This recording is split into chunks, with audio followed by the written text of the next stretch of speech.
18th సెంచరీలో Cambridge యూనివర్సిటీలో Charles Simeon, henry Martin అనేటువంటి క్రైస్తవ బోధకుల్లో దేవుడి చేత బలంగా వాడబడినటువంటి ఇద్దరు కలుసుకోవడం జరిగింది. అప్పుడు చార్ల్స్ సిమియన్ ఆపాటికి కేంబ్రిడ్జ్ యూనివర్సిటీలో ఉన్నాడు, ఆయన సీనియర్.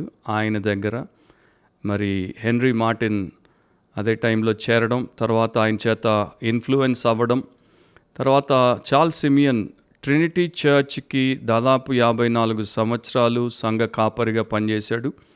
సో హెన్రీ మార్టిన్ అదే చర్చ్లో దేవుణ్ణి ఆరాధించేవాడు. తర్వాత కాలంలో కొంత సమయము చార్ల్స్ సిమియన్కి అసిస్టెంట్గా కూడా ట్రినిటీ చర్చ్లో హెన్రీ మార్టిన్ పనిచేయడం జరిగింది.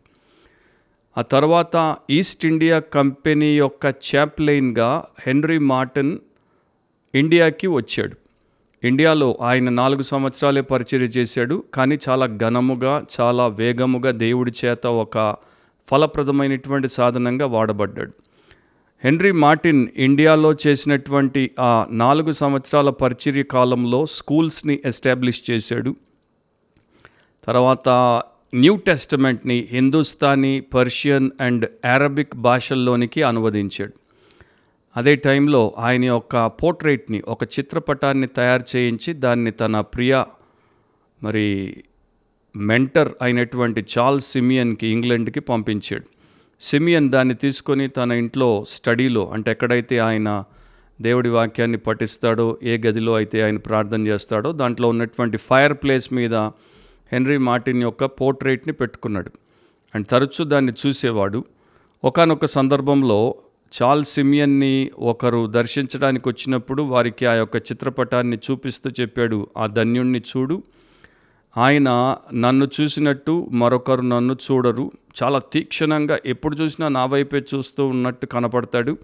అండ్ ఆయన నాకు ఇస్తున్నటువంటి సందేశం ఏంటంటే, జీవితము చాలా చిన్నది, గంభీరముగా ఉండు, ఆసక్తికరముగా ఉండు, తేలికగా దేనిని తీసుకోకూడదు. అండ్ నేను ఆ సందేశాన్ని విన్న తర్వాత ఆయనకి ఇచ్చేటువంటి జవాబు ఏంటంటే, నేను దేనిని తేలికగా తీసుకోను, నేను దేనిని తేలికగా తీసుకోను. ఈ ప్రకారం చార్ల్స్ సిమియన్, హెన్రీ మార్టిన్ యొక్క జీవితము, మొదట సిమియన్ ద్వారా మార్టిన్, తర్వాత మార్టిన్ ద్వారా సిమియన్ ఎంతగానో ప్రోత్సహించబడ్డారు. హెన్రీ మార్టిన్ యొక్క ఆ 4 సంవత్సరాల పరిచర్య చార్ల్స్ సిమియన్ దాదాపు 50 సంవత్సరాల కఠినమైనటువంటి పరిచర్య చేయడానికి ఎంతగానో ఆయన్ని ప్రేరేపించింది, ప్రోత్సహించింది. బిబ్లికలీ స్పీకింగ్, వాక్యానుసారంగా మాట్లాడితే అనే క్రిస్టియన్ పాడ్కాస్ట్కి మన ప్రభు, గనుడైన రక్షకుడైన యేసుక్రీస్తు అతి శ్రేష్ఠ నామమున మీలో ప్రతి ఒక్కరికి శుభాలు అండ్ స్వాగతం. ఈరోజు మన ఎపిసోడ్లో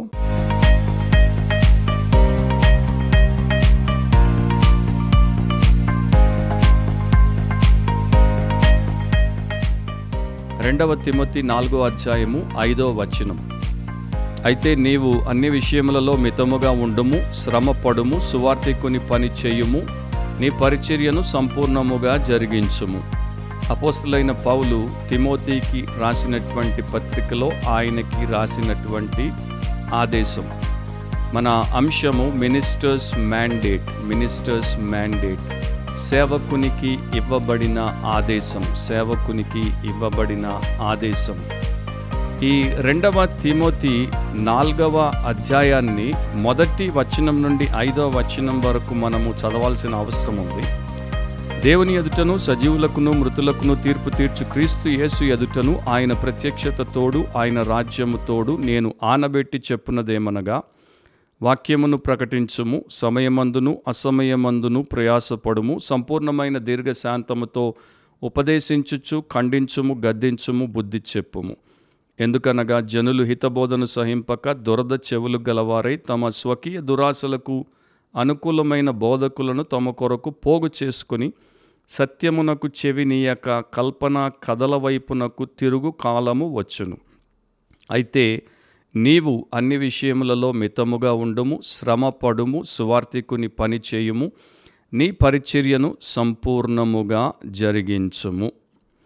ఆ చివరి 5వ వచనమే ఈరోజు మనం క్లుప్తంగా దేవుడి వాక్యమును వినబోతున్నాం. అయితే నీవు అన్ని విషయములలో మితముగా ఉండుము, శ్రమపడుము, సువార్తికుని పని చేయుము, నీ పరిచర్యను సంపూర్ణముగా జరిగించుము. దాదాపు 35 సంవత్సరాల క్రితము ఈ వచనము ద్వారా దేవుడు నన్ను సేవకు పిలిచాడు. ఆయన నన్ను ఈ వచనం ద్వారా ఆకట్టుకుని మరి కొన్ని మాసాలు ఆ వచనం ద్వారా నాతో మాట్లాడడం, తర్వాత ఆ యొక్క 2 తిమోతి 4వ అధ్యాయము 1 నుండి 5 వరకు ఆ భాగమంతటిని కూడా నా ముందు పెట్టి నన్ను ఆయన పిలవడము, ప్రేరేపించడము, నన్ను పరిచర్యలోనికి నడిపించడము అనేది చేశాడు. కనుక ఇది నా జీవితంలో చాలా ప్రియమైనటువంటి వచనం. అక్కడ ముందు మనం చదివినటువంటి సందర్భాన్ని, నేపథ్యాన్ని ఒకవేళ మనం చూస్తే, దేవుని ఎదుట, క్రీస్తు యేసు ఎదుట ఒక రోజున నిలబడి లెక్క చెప్పాల్సినటువంటి సేవకునిగా నీవు నీ సేవ విషయంలో జాగ్రత్త పడాలి. వాక్యమునే ప్రకటించాలి. సమయమందు అసమయమందు ప్రయాసపడాలి. వాక్యమును దేవుని యొక్క విధానములో ఉపదేశించాలి, అంటే బోధించాలి, ఖండించాలి, దిద్దుబాటు చేయాలి, గద్దించాలి, ప్రోత్సహించాలి అనేటువంటి రీతిలో సేవకు సంబంధించి ప్రసంగికుడు లేకపోతే దేవుని వాక్య ప్రబోధకుడికి సంబంధించినటువంటి ఉపదేశం అంతటిని ఇచ్చినప్పుడు ఆ 3-4 వచనాల్లో హెచ్చరిక కూడా అపోస్తులైనటువంటి పౌలు చేశాడు. మరి జనులు హితబోధను సహించుట లేదు, వారు దురద చెవులు గలవారై స్వకీయ దురాశలకు అనుకూలమైన బోధకులను పోగు చేసుకుంటారు, సత్యమునకు చెవినివ్వరు, కల్పన కథల వైపు తిరుగుతారు. అట్లాంటి కాలం వస్తుంది. సో నీవు దేవుని సేవకునిగా నీవు దానిలో పడిపోకుండా, దానికి నీవు గురై బలైపోకుండా నీవేమి చేయాలి అనేది అపోస్తలులైనటువంటి పౌలు తిమోతికి చెప్పాడు. సో భ్రష్టులైనటువంటి బోధకులు, ఆ 2వ తిమోతి 3వ అధ్యాయంలో భ్రష్టత్వం గురించి, అపాస్టసీ గురించి ఆయన రాశాడు. చివరి దినాల్లో మరి ఎట్లాంటి భ్రష్టత్వం వస్తుంది, పైకి భక్తి గల వారి వలె కనబడతారు కానీ లోపల దేవుని శక్తిని ఆశ్రయించినటువంటి వారు పుల్పిట్లో ఉంటారు, ప్యూలో ఉంటారు, అంటే బోధ చేసేటువంటి బోధకుల్లో ఉంటారు, కూర్చునేటువంటి సంఘస్థుల్లో ఉంటారు. ఆ భ్రష్టత్వంలోనికి నీవు వెళ్ళకూడదు అని చెప్తూ, నీవు భక్తి కలిగినటువంటి దేవుని యొక్క భయముతో బోధించేటువంటి బోధకునిగా ఎలా ఉండాలంటే నీవేం చేయాలి అనేటువంటి దాని గురించి అపోస్తలుడైనటువంటి పౌలు తిమోతిని ఉద్దేశించి చెప్తున్నాడు. అండ్ ఇది ప్రతి సేవకునికి దేవుని యొక్క ఆదేశం. ఇక్కడ ఈ 5వ వచనంలో 4 ఇంపెరేటివ్ వర్బ్స్ని వినియోగించాడు, అంటే ఆదేశపూర్వకమైనటువంటి క్రియాశీలక పదాలు.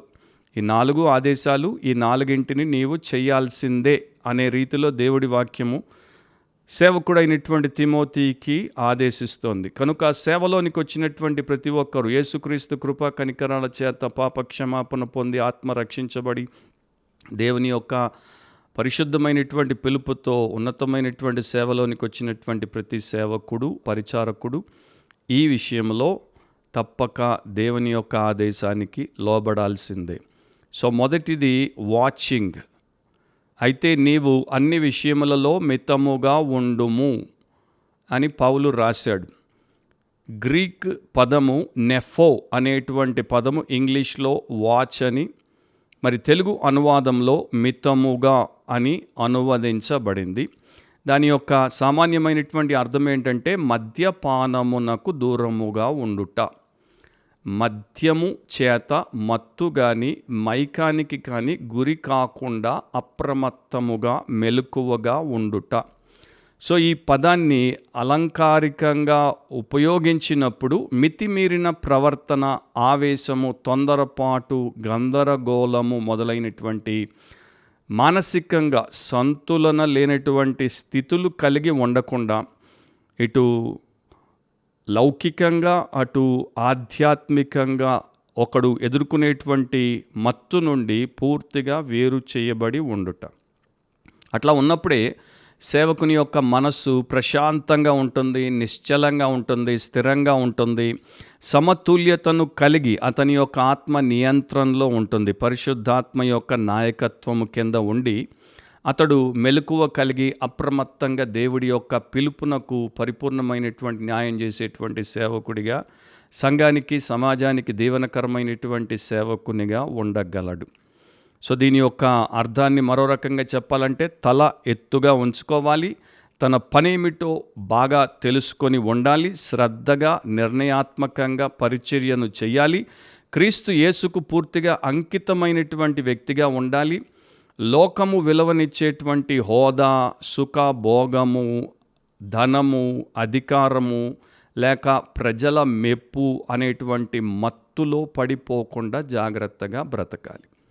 అండ్ ఈ రోజున మనము క్రైస్తవ లోకాన్ని తీసుకుంటే ఎక్కువ శాతం మంది ఈ యొక్క హోదా కొరకు, సుఖభోగము కొరకు, ప్రజాదరణ కొరకు, ధనము కొరకు, అధికారము కొరకే ప్రాకులాడుతున్నారు. అందుకే సేవకు వస్తున్నారు, అందుకే సేవకులుగా చలామణి అవుతున్నారు. ఆ మత్తు మైకంలో పడి నాశనం అయిపోతున్నారు అని ప్రత్యేకంగా చెప్పాల్సిన అవసరం లేదు. సో మనము TNIV బైబిల్లో చూస్తే keep your head in all situations, అన్ని విషయములలో అని పౌలు అన్నాడు కదా, అన్ని పరిస్థితులలో నీవు తల ఎత్తుకునే వ్యక్తిగా జీవించాలి. ఎప్పుడు కూడా నీవు ఆ మైకంలో పడిపోకుండా be sober in all things అని NRSV, ప్రతి విషయంలో అన్ని విషయాల్లో నీవు మెలకువగా ఉండాలి, అప్రమత్తంగా ఉండాలి అని వాక్యంలో హెచ్చరిక ఇవ్వబడింది. సో ఒక దేవుని యొక్క సేవకునికి, సువార్త ప్రచారకుడికి ఉండాల్సినటువంటి మొదటి లక్షణం ఏంటి అంటే మెలకువగా ఉండుట. 2 తిమోతి 2వ అధ్యాయం 4వ వచనంలో సైనికుడు ఎవడును యుద్ధమునకు పోవునప్పుడు తను దండులో చేర్చుకొనిన వానిని సంతోషపెట్టవలనని ఈ జీవన వ్యాపారములలో చిక్కు కొనడు. మంచి సైనికుడికి, యేసుక్రీస్తు యొక్క మంచి సువార్థికునికి ఉండేటువంటి మంచి లక్షణం ఏంటంటే అతడు ఎందుకు పిలువబడ్డాడో బాగుగా ఎరిగి ఉంటాడు, దానికే తను తాను ప్రతిష్ఠించుకుంటాడు. కనుక ఈ జీవన సంబంధమైనటువంటి వ్యాపారాల్లో చిక్కుకోడు. వాటి బారిన పడి బలైపోకుండా, మత్తు మైకాల్లో పడి తూలిపోకుండా అతడు దేవుని కొరకు తన జీవితాన్ని వేరుగా పెట్టుకుంటాడు. ఒకే విషయం మీద గురిని పెడతాడు, ఒకే లక్ష్యం కొరకు జీవిస్తాడు. పరిపూర్ణమైనటువంటి ఏకాగ్రతతో తన విశ్వాసానికి కర్త కొనసాగించువాడైన యేసు వైపు చూస్తాడు. తన ఎదుట ఉన్నటువంటి పందెంలో ఓపికతో పరిగెడతాడు అండ్ పరిచర్యను సంపూర్ణంగా జరిగిస్తాడు. సో ఇక్కడ మనము యుద్ధము చేస్తున్నాము అన్న రీతిలో అపోస్తలుడైనటువంటి పౌలు తిమోతిని సిద్ధపరుస్తున్నాడు. మనకు వివిధ రకాలైనటువంటి శత్రువులు ఉన్నారు. మరి ఈ యొక్క ఎక్స్టర్నల్ ఫో అంటే బయట ఉన్నటువంటి శత్రువు లోకము, ఇన్ఫర్నల్ ఫో అంటే నిత్యమైనటువంటి శత్రువు సాతాను, అండ్ ఇంటర్నల్ ఫో లోపల ఉన్నటువంటి స్వంతము మనకు ఉండేటువంటి శత్రువు. సో వీటి నుండి మనము జయమును సాధించి దేవుడి సేవ చేయాలంటే తప్పకుండా మెలకువగా ఉండాలి. మెలకువగా ఉండుటలో 2 విషయాలు గుర్తుపెట్టుకోవాలి. వాచ్ ఫర్ ఆపర్చునిటీస్, మెలకువగా అవకాశముల కొరకు కనిపెట్టండి, అవి వచ్చినప్పుడు పరిచర్య చేయండి. 2వది వాచ్ ఫర్ ఆబ్స్టకల్స్, మెలకువగా ఆటంకములను కనిపెట్టండి, అవి వచ్చినప్పుడు ఎదురైనప్పుడు వాటిని జయించండి, పోరాడి జయించండి. So opportunities to minister, obstacles to master, అది మనము చేయాల్సినటువంటి పని. ముఖ్యంగా సేవకులు అండ్ ప్రతి సంఘస్థుడు ఏదో రకంగా దేవుని యొక్క సేవలో ఉన్నటువంటి వ్యక్తే కనుక దేవుడు వారికి ఇచ్చినటువంటి ఆ సేవ విషయంలో ఈ ప్రకారం ఉండుట ధన్యత. డాక్టర్ AC డిక్సన్ ఈ ప్రకారం రాశారు, ఆయన్ని కోట్ చేస్తున్నాను. మనము సంస్థలపై ఆధారపడినప్పుడు సంస్థలు చేయగలిగినది మనకు లభిస్తుంది. మనం మన ప్రసంగాలపై ఆధారపడినప్పుడు మన ప్రసంగాలు చేయగలిగినవి మనకు లభిస్తాయి. మనం డబ్బుపై ఆధారపడినప్పుడు డబ్బు చేయగలిగినది మనకు లభిస్తుంది. మనం విద్యపై ఆధారపడినప్పుడు విద్య చేయగలిగినది మనకు లభిస్తుంది. కానీ మనం ప్రార్థనపై ఆధారపడినప్పుడు దేవుడు చేయగలిగినది మనకు లభిస్తుంది. మరియు మనకందరికీ కావలసినది దేవుడు చెయ్యగలదే. End of quote. సో ఈ ప్రకారము మొదట అన్ని విషయములలో మితముగా ఉండాలి. 2వది విల్లింగ్, దేనికి సిద్ధపాటు, దేనికి ఇష్టత అంటే శ్రమ పడుము అని 2వ ఆదేశాన్ని పౌలు రాశాడు. కాకోపాతియో అనేటువంటి గ్రీకు పదానికి అర్థం ఏంటంటే టు అండర్గో హార్డ్షిప్, కఠినమైనటువంటి పరిస్థితులను భరించి ముందుకు సాగడం అని దాని యొక్క అర్థం. సో ఈ పదాన్ని కష్టాన్ని అనుభవించడానికి మామూలుగా సామాన్యంగా ఉపయోగించేవారు. శారీరక నొప్పి, కష్టాలు, ఇరుకులు, ఇబ్బందులు, సమస్యలు భయంకరమైనటువంటి పరిస్థితులు, కీడు లేదా వేదనను అనుభవించడం, బాధలను సహించడం. గ్రీకులో ఆ రోజుల్లో వాడుక భాషలో దీన్ని వాడినప్పుడు సైనిక సేవలో అంటే మిలిటరీ సర్వీస్లో ఒక సైనికుడు ఎదుర్కొనేటువంటి అనునిత్యము ఎదుర్కొనేటువంటి కష్టాలను వారు వర్ణించడానికి ఈ పదాన్ని మరి వాడేవారు, తరచుగా ఉపయోగించేవారు. ఇప్పుడు దీన్ని మనం ఆత్మీయంగా ఇక్కడ తీసుకుంటే క్రీస్తు యేసు యొక్క సైనికులు కూడా తమ ప్రభువు కొరకు బాధపడడానికి పిలువబడ్డారు. పరిచర్య అనేది సులభమైనది కాదు. గతంలో ఎప్పుడు సులభముగా లేదు, ముందు కూడా ఎప్పుడు సులభముగా ఉండబోదు. పరిశుద్ధమైన వాక్యానుసారమైన ఆత్మపూర్ణమైనటువంటి పరిచర్య ఎప్పుడు కూడా కష్టతరమైనదే. మామూలుగా ఈ యొక్క థియోలాజికల్ కోర్సెస్ చేసిన తర్వాత పాస్టర్లు గ్రాడ్యుయేషన్లో మరి వారి యొక్క పట్టాలు పుచ్చుకొని ఇక దేవుడి సేవ కోసం వారు అభిషేకించబడి పంపబడతారు. ఆ సమయంలో వారు అనుకుంటారు, మా కోర్సు పూర్తి చేసాం, మా యొక్క సర్టిఫికెట్ మాకు వచ్చింది. ఒక రకంగా అది వాస్తవమే అయినప్పటికీ నిజానికి మీరు ప్రపంచంలో పరిచర్య రంగంలో కాలు పెడుతున్నారు. ఇక అక్కడ మీ కోర్సు మొదలవుతుంది. మీరు ముగించినప్పుడు అప్పుడు మీ సర్టిఫికెట్ ప్రభు ద్వారా మీకు నిజముగా లభిస్తుంది. సో బైబిల్ కాలేజ్లో ఉన్నటువంటి ఈ యొక్క జీవితము బయట ప్రపంచంలోనికి వెళ్ళేసరికి నిజంగా మారిపోతుంది. అక్కడ మనము కష్టపడడానికి, శ్రమను ఓర్చడానికి, త్యాగము చేయడానికి, బాధను అనుభవించడానికి, ఏ రకమైనటువంటి విపత్కర పరిస్థితుల్లో కూడా మనము మరి అటు ఇటు తొణికిసలాడకుండా ముందుకే దేవుడి చిత్తాన్ని జరిగిస్తూ సాగడానికి కావలసినటువంటి సిద్ధపాటు అవసరం. బ్రిటన్ ప్రైమ్ మినిస్టర్గా విన్స్టన్ చర్చిల్ రెండవ ప్రపంచ యుద్ధ సమయంలో హిట్లర్కి వ్యతిరేకంగా పోరాడుతున్నప్పుడు ఆయన తన దేశస్తులందరికీ పిలుపునిచ్చాడు. చాలా సూటిగా, ఏమాత్రం దాపరికము లేకుండా తన ప్రజలందరినీ సవాలు చేశాడు. ఏం చెప్పాడు? నా దగ్గర రక్తం, శ్రమ, కన్నీళ్లు, చెమట తప్ప ఇవ్వడానికి ఏమీ లేదు.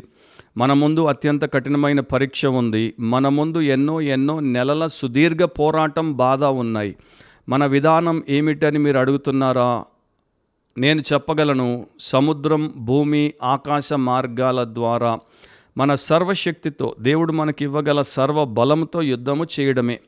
మానవ నేరాల చీకటిమయ విచారకరమైన జాబితాలో మరెన్నడూ మించని ఒక భయంకరమైన నిరంకుశత్వానికి వ్యతిరేకంగా యుద్ధము చేయడమే. అదే మన విధానం. మన లక్ష్యం ఏమిటని మీరు అడుగుతున్నారా?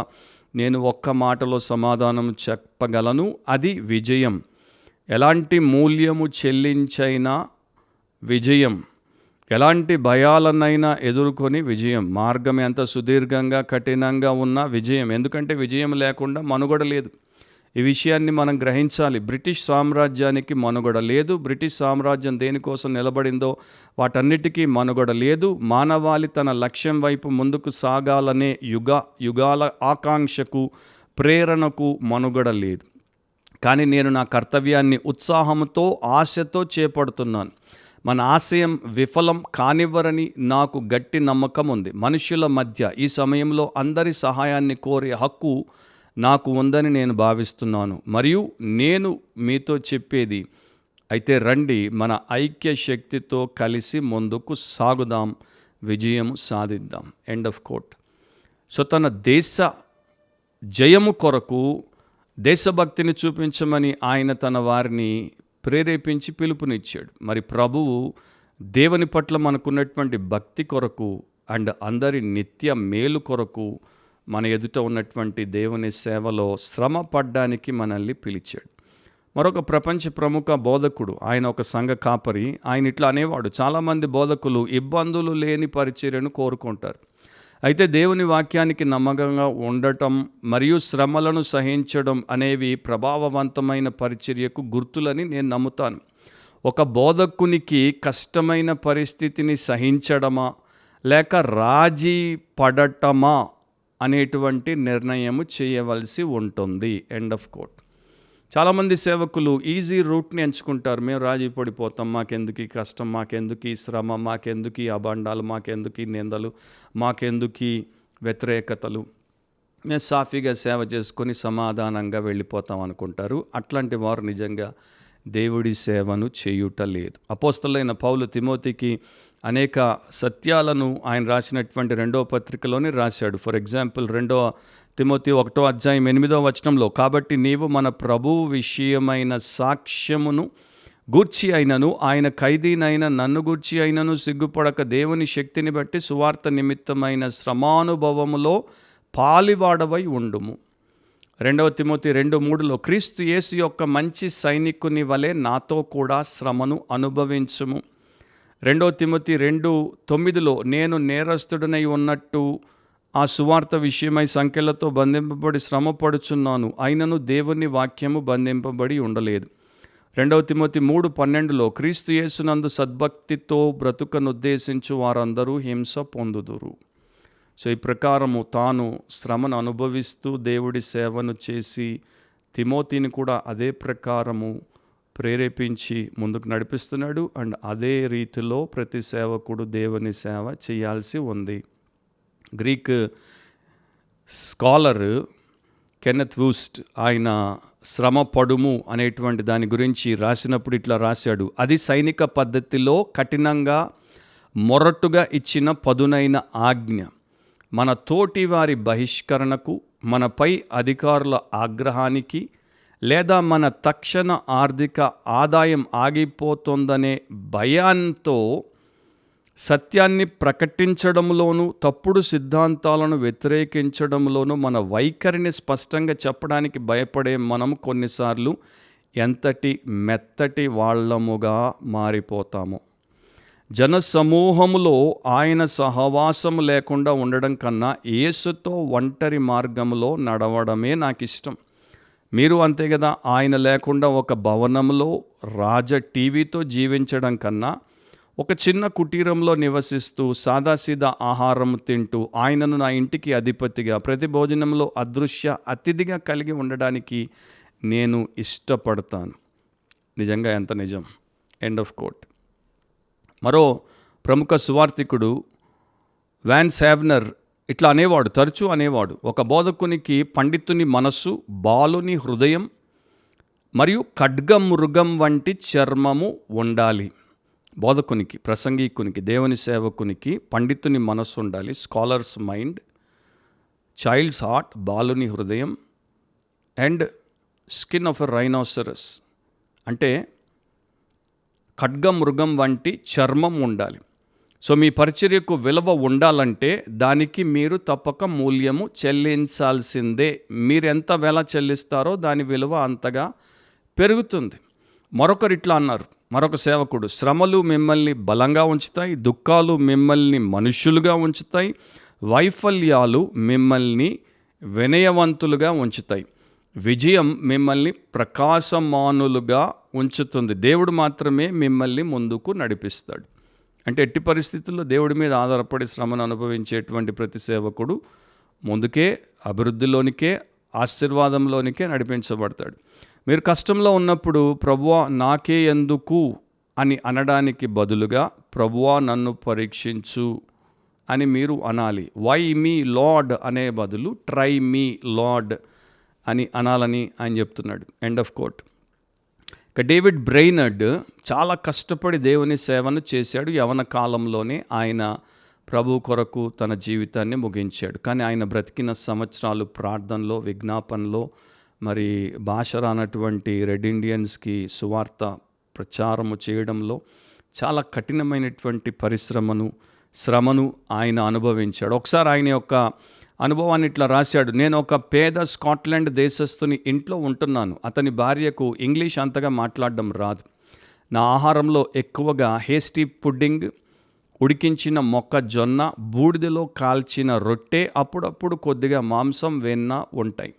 నేను ఉండే చోటు నేలకు కొంచెం ఎత్తులో కొన్ని పలకల మీద పరిచిన ఒక చిన్న గడ్డివాము. ఎందుకంటే నేను ఉండేది మరి ఒక చిన్న ఇరుకైన గది. నా పని అత్యంత కఠినమైనది, కష్టమైనది. నేను మా ఇండియన్లకు చాలా దూరంగా నివసిస్తున్నందున దాదాపు ప్రతిరోజు అత్యంత అధ్వాన్నమైన రోడ్ల మీద 1.5 మైలు నడిచి వెళ్ళి మరలా తిరిగి వస్తాను. ఈ నెలలో నేను ఒక్క ఇంగ్లీషు వ్యక్తిని కూడా చూడలేదు. ఈ పరిస్థితులు ఇంకా అనేక ఇతర అసౌకర్యకరమైన పరిస్థితులు నన్ను వెంటాడుతున్నాయి. అయినప్పటికీ నా ఆధ్యాత్మిక సంఘర్షణలు, బాధలు వీటన్నింటినీ మించిపోయాయి.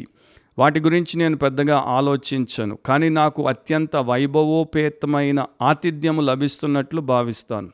యేసుక్రీస్తు యొక్క మంచి సైనికునిగా నేను కష్టాలను సహించడము నేర్చుకునేలా ప్రభువు నాకు అనుగ్రహించునుగాక.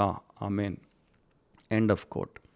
అందుకనే డేవిడ్ బ్రెయినర్డ్ని ఇన్ని సంవత్సరాల తర్వాత కూడా ప్రపంచంలో ప్రతి మూల విశ్వాసులు జ్ఞాపకము చేసుకుంటున్నారు. దేవుని సేవ కొరకు ఆయన సహృదయంతో శ్రమ అనుభవించాడు. మూడవది వర్కింగ్. సువార్థికుని పని చేయుము. Do the work of an evangelist.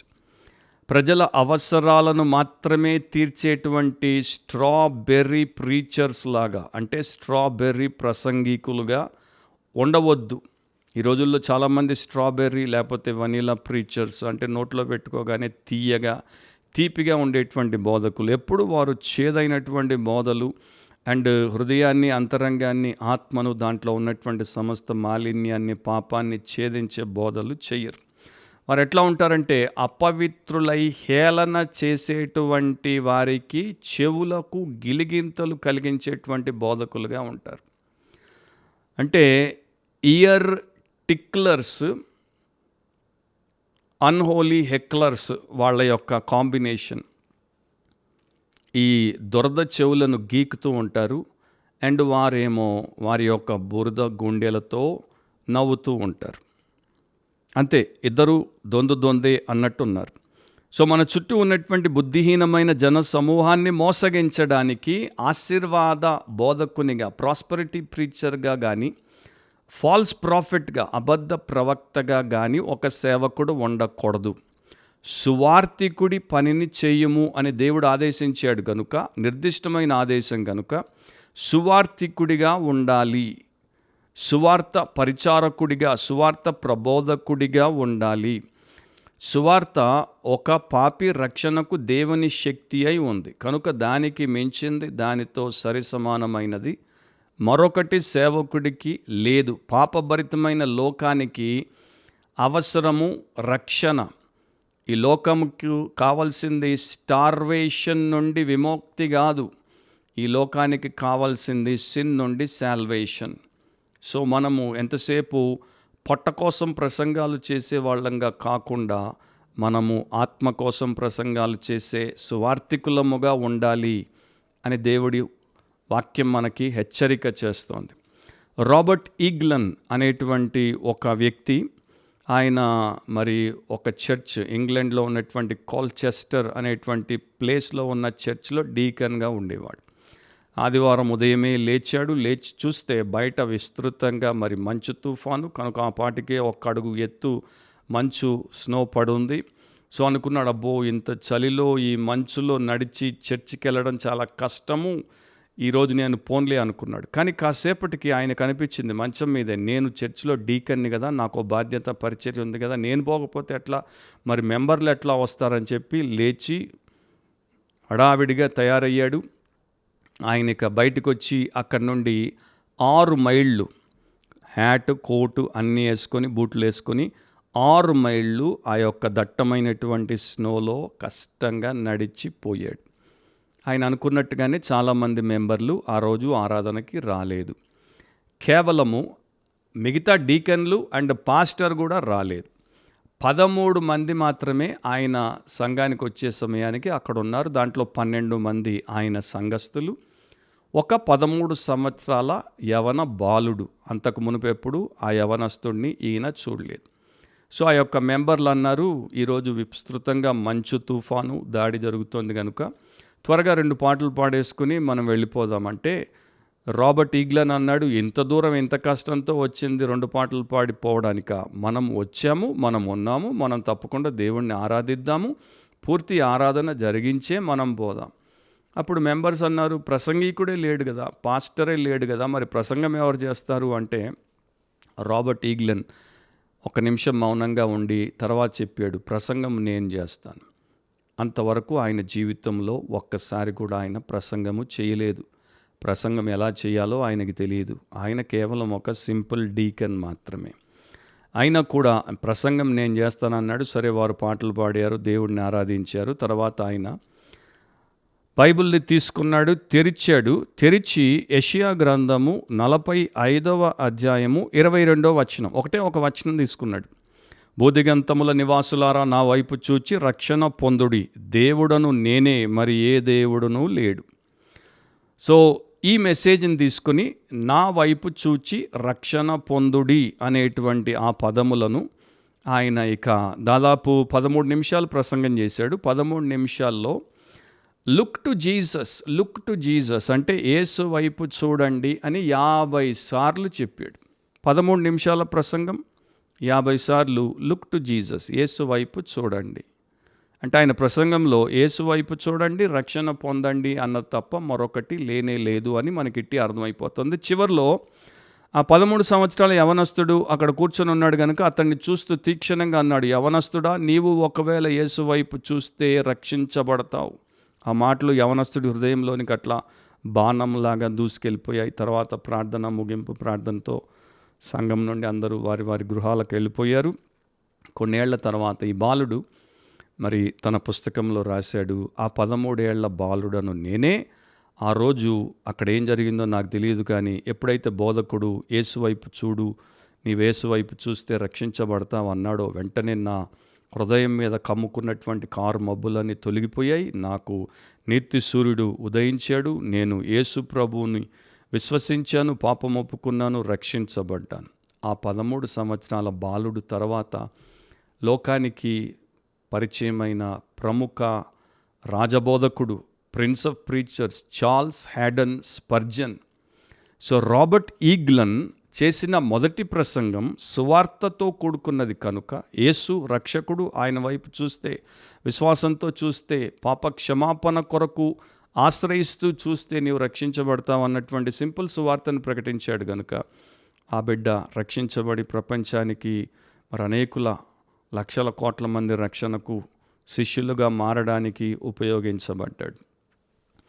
So నా వెంబడి రండి, నేను మిమ్మల్ని మనుష్యులను పట్టు జాలర్లుగా చేతును అని మత్తయి సువార్త 4:19 యేసు ప్రభు చెప్పాడు. చూడండి, మనుష్యులను పట్టు జాలర్లుగా ఒక వ్యక్తి మారకుండా యేసును వెంబడించుట అసాధ్యం.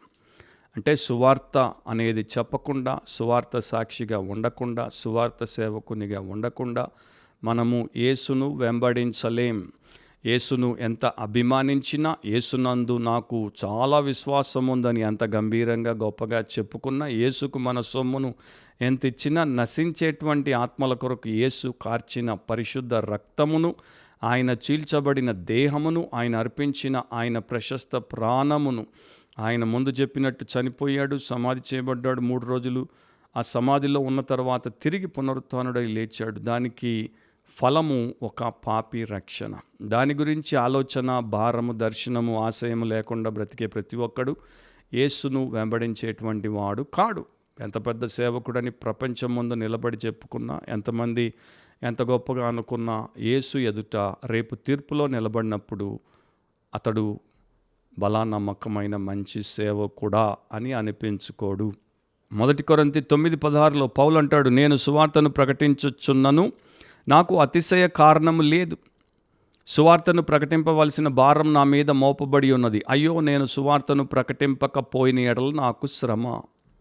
సువార్తను ప్రకటించకపోతే నాకు శ్రమ. ఈ రోజుల్లో సువార్తను ప్రకటించేటువంటి సేవకులు కానీ, సువార్తను ప్రకటించేటువంటి సంఘస్థులు కానీ, సువార్తను ప్రకటించుట కొరకు యేసే నిజమైన లోక రక్షకుడు, యేసే ప్రతి మనిషి యొక్క పాపము కొరకు పరిహారము చేయుటకు ఆయన పరిశుద్ధ దేహమును, పాపము లేని దేహమును చీల్చబట్టకిచ్చాడు. ఆయన పరిశుద్ధ రక్తమును పాపము నుండి మనిషిని విమోచించుటకు, పాప క్షమాపణ కొరకు ఆయన చిందించాడు. ఆయన ప్రాణం అర్పించాడు, చనిపోయి సమాధి చేయబడి 3వ దినమున తిరిగి లేచాడు. ఆయన త్వరలో తిరిగి రాబోతున్న రారాజు, ఆయనే నిజ రక్షకుడు అని చెప్పేటువంటి వారు తగ్గిపోతున్నారు. వేరే వేరే రకాలుగా బైబిల్ వాడి వేరే వేరే బోధలు చేసేటువంటి వారు అనేకులు ఉన్నారు, పెరిగిపోతున్నారు. వాటి వల్ల ఉపయోగం ఏంటి? 1 కొరింథీ 2:2 నేను యేసుక్రీస్తును అనగా సిలువ వేయబడిన యేసుక్రీస్తును తప్ప మరి దేనినో మీ మధ్య నెరగకొందునని నిశ్చయించుకొంటిని. పౌలు ఎలా బ్రతికాడో, ఎలా బోధించాడో అలాగే బ్రతికి బోధించమని తిమోతికి కూడా చెప్తున్నాడు. సువార్తికుని పని చేయము. 4వది చివరిది వైండింగ్, ముగింపు. నీ పరిచర్యను సంపూర్ణముగా జరిగించుము. నీ పరిచర్యను సంపూర్ణముగా జరిగించుము. సో దేవుడు మనకిచ్చినటువంటి పరిచర్య, మనం ఒక పాస్టర్గా ఉండొచ్చు, ఒక మిషనరీగా ఉండొచ్చు, ఒక బైబిల్ టీచర్గా ఉండొచ్చు, ఒక ఇవాంజలిస్ట్గా ఉండొచ్చు. ఏ రకంగా ఉన్నా కూడా ప్రతి ఒక్కరూ తప్పకుండా ఇతరులకు యేసు సువార్తను ప్రకటించుట బాధ్యతగా ఎంచుకోవాలి. అండ్ దేవుడు వారికి ఇచ్చినటువంటి ఆ పరిశుద్ధమైన పరిచర్యలో వారు నమ్మకంగా చివరి శ్వాస వరకు వారు దాన్ని జరిగించి, దాన్ని సంపూర్ణముగా జరిగించి ముగించాలి. తన విధిని నిర్వహిస్తున్నప్పుడు మరో వ్యక్తి అభిప్రాయానికి విలువనిచ్చే పరిచారకుడు తన పదవికి అనర్హుడు అన్నాడు ఒక ప్రముఖ భక్తుడు. దేవుడు నీకు ఇచ్చినటువంటి బాధ్యతను నీవు నిర్వహిస్తున్నప్పుడు దేవుడి అభిప్రాయమే నీకు ముఖ్యము, మూలము. మరొక మనిషి అభిప్రాయము నీకు అక్కర్లేదు. మరొక మనిషి అభిప్రాయాన్ని బట్టి, ఆలోచనను బట్టి, లేకపోతే వారు నీకు ఇచ్చే సలహాను బట్టి నీవు ఒకవేళ దేవుడిని పక్కన పెట్టాలనుకుంటే మాత్రం నీవు నీ పరిచారకుడి పదవికి అనర్హుడవు. కొన్నిసార్లు మనం ఏమనుకుంటాం, మనకి ఉన్నటువంటి టాలెంట్, మనకున్న బిబ్లికల్ నాలెడ్జ్, మనకున్న మరి హెర్మన్యూటికల్ నాలెడ్జ్ని బట్టి, ఎక్సిజిటికల్ నాలెడ్జ్ని బట్టి మనం ఇంకా గొప్పగా సేవ చేయగలిగి ఉండేవారం. మనకి పెద్ద ప్లాట్ఫాము, పెద్ద చర్చు, అనేకులకు బోధించేటువంటి అవకాశం ఉండాల్సింది, మరి చాలా ప్రాంతాలకు వెళ్ళి మనం బోధ చేయాల్సింది అని మనం అనుకుంటాం.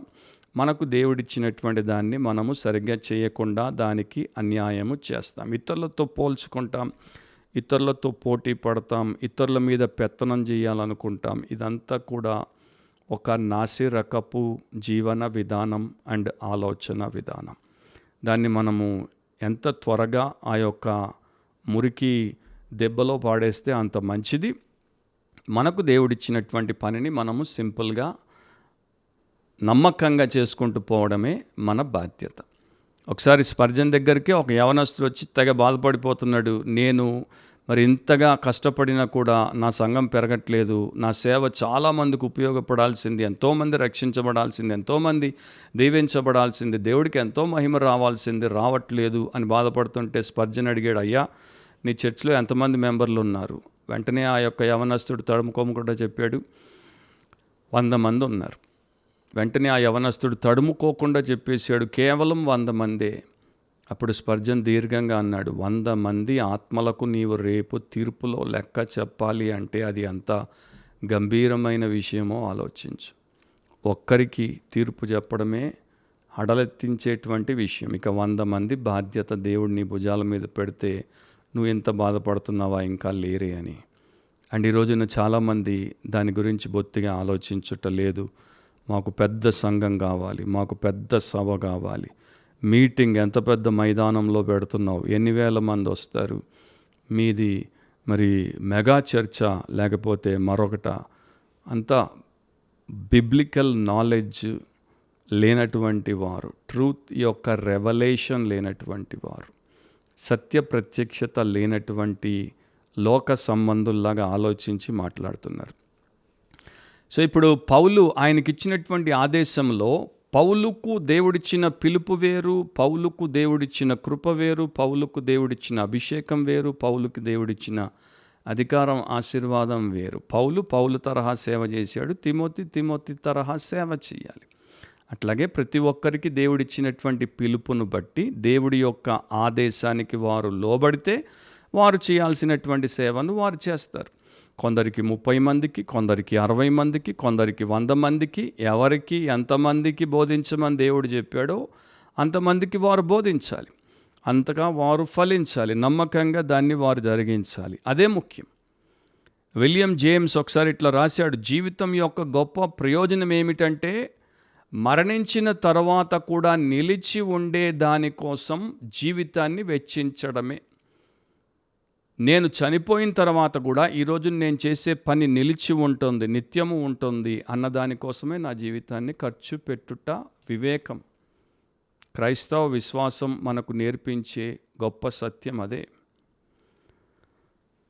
సో మనము దేవుడు మనకిచ్చినటువంటి పరిచర్యను పూర్తిగా నెరవేర్చడంలో మన జీవితాన్ని ఖర్చు పెట్టేసినప్పుడు, మన జీవితంలో అంకిత భావంతో మనం జీవించినప్పుడు మనకు దీవెనే కాదు, మన దేవుడికి మహిమ, అనేకులకు మేలు అండ్ లోకానికి గొప్ప ప్రయోజనాన్ని కలిగించిన వారం అవుతాం. మనమందరం కూడా మన ప్రభు అయిన యేసుక్రీస్తులాగా చివర్లో చెప్పగలగాలి.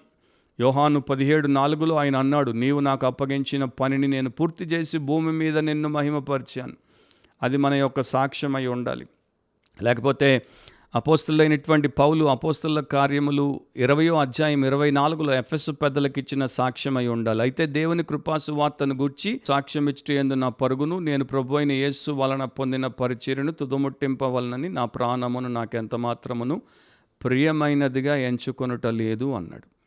సో కాబట్టి ప్రతి విశ్వాసికి దేవుడిచ్చినటువంటి ఒకే ఒక పిలుపు ఏంటంటే, మనం ఉన్న చోట మనకున్న దానితో మనము చేయగలిగిందంతా చేయడమే, చివరిదాకా నమ్మకముగా చేయడమే. ఈ యొక్క కొటేషన్తో నేను ముగిస్తాను. డాక్టర్ వార్డ్లా ఆయన మరి ఒక యవనస్తుడు సేవకు అభిషేకించబడుతున్నాడు, పంపబడుతున్నాడు. అతడు ఎదుట నిలబడినప్పుడు ఈయన పుల్పిట్ నుండి ప్రసంగము చేస్తూ మధ్యలో ఈ మాటలు చెప్పాడు. ఓ నా సోదరా, భూమిపై సాధించగల గొప్ప విజయము ఒక్కటే, ఒక పాపి ఆత్మను రక్షించుట, లేకపోతే దేవుడి చేతుల్లో సాధనంగా వాడబడి ఒక పాపి ఆత్మ రక్షణకు మనము కారణంగా మారుట. దీన్ని ఎప్పుడు మర్చిపోవద్దు. ఒక పరిచారకుడి ద్వారా దేవుడు ఆత్మలను రక్షించినప్పుడు అతని శ్రమకు అంతకంటే గొప్ప గౌరవాన్ని అతడు మరో రకంగా పొందలేడని గ్రహించాలి. ఒక రత్నము దొరికిన తర్వాత దాన్ని మెరుగుపరచడం ముఖ్యమే కావచ్చు, కానీ దాన్ని గని నుండి తవ్వి తీసి బయటకు తీయడమే ప్రధానమైన విషయం. ఒక పెద్ద భవనం ఎదుట రాతితో చెక్కిన శిల్పం పెట్టడం ముఖ్యమే కావచ్చు, కానీ అది ఏ గనిలో పాతి పెట్టబడుందో అక్కడ నుండి ఆ రాతిని కష్టతరంగా తవ్వి బయటికి తీసి తెచ్చి భవనం ముందు పెట్టడం, దాన్ని చేసిన వాడు గొప్ప పని చేశాడు. అంటే ఒక ఆత్మ రక్షణ అసలు సిసలైనటువంటి అతి శ్రేష్టమైన ముఖ్యమైన పని. దాని తర్వాత ఆత్మను మనం ప్రభు కొరకు సిద్ధపరుస్తాం, శిష్యునిగా శిష్యురాలిగా తయారు చేస్తాం, దేవుడి చిత్తంలో వారిని బలపరిచి తీర్చిదిద్దుతాం. అదంతా కూడా బిడ్డ పుట్టినప్పుడే కదా బిడ్డను పెంచి ప్రయోజకునిగా చేసేది. సో రక్షణ అత్యంత శ్రేష్టం. ఆ ప్రకారం సేవకులు ఈ దినాల్లో పనిచేస్తే ఎందుకు ఆత్మలు రక్షించబడవు, దేశం ఎందుకు దీవించబడదు? మరోసారి బిబ్లికలీ స్పీకింగ్, వాక్యానుసారంగా మాట్లాడితే అనే క్రిస్టియన్ పాడ్కాస్ట్లో దేవుడు మనల్ని కలిపేంత వరకు మనం గుర్తుపెట్టుకుందాం, ప్రతి క్రైస్తవుడు దేవుని యొక్క సేవకు పిలువబడ్డాడు. ఆయా తరహాల్లో ఆయా సేవలు వారు సంఘము ద్వారా చేయాలి.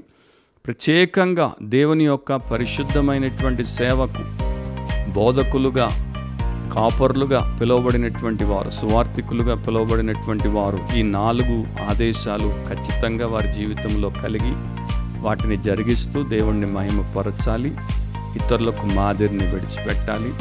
మిగతా ఏ సేవ కాదు, ఇదొక్కటే దేవుడి ఎదుట, క్రీస్తు యేసు ఎదుట రేపు మనం నిలబడినప్పుడు, లెక్క చెప్పాల్సి వచ్చినప్పుడు నిలిచి ఉండే సేవ.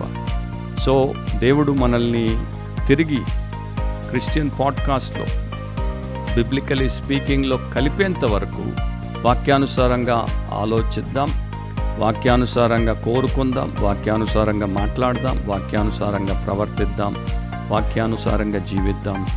మీరు సేవకులైతే వాక్యానుసారంగా సేవ చేయండి. God bless you all. See you soon. Amen.